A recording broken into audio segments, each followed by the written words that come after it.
Hello wonderful people, it's Genevieve, and in this video we're going to learn how to use split screen on the iPad, which allows you to have two apps open at the same time. And this is really useful for many things, but basically the idea came from my mom wanting to watch a YouTube tutorial at the same time as drawing on Procreate. So shout out to mom, thanks for the idea. But yeah, you can use that with any apps. The only thing you need to do is to make sure that both apps are on the dock on your home screen. And if the app you want to use or if the apps you want to use are not there, super easy to add them.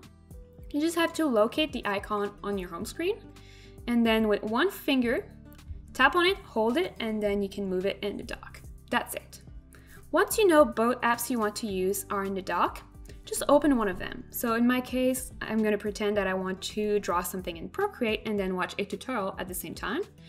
So I open Procreate here. And if you swipe from the bottom of the iPad towards the center, it's going to open up the dock on top of the app. So that's what you want to do. And then you'll be able to not just tap on the icon, otherwise it's going to open a different app, but tap and hold and then move towards the center. And you can see it's kind of like you detach the app icon and then you can place it on one of the sides. So I'm going to place it on the left here, and you can see it kind of splits the screen. You can resize the proportions of the apps by moving this little center cursor here in the middle. So you can resize it so that one app is bigger than the other. And then, for example, here I can just press on YouTube and YouTube is gonna play on the side. So I can watch my tutorial at the same time as I draw, for example. Or you could have your messages or like Facebook or whatever on the side while you're working on something else.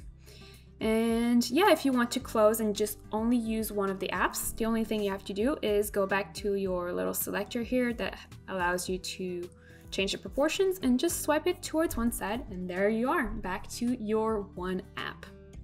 So there you go, this was how to use split screen on the iPad. Make sure that you have the latest version of the iOS. If it doesn't work, that's probably why. Otherwise, it's fairly easy, but if you have any questions, make sure to leave them in the comments. And if you learned anything in this video, make sure to give it a like because it really does help the channel. And don't forget to subscribe because I put out new videos every single week. I'll see you soon.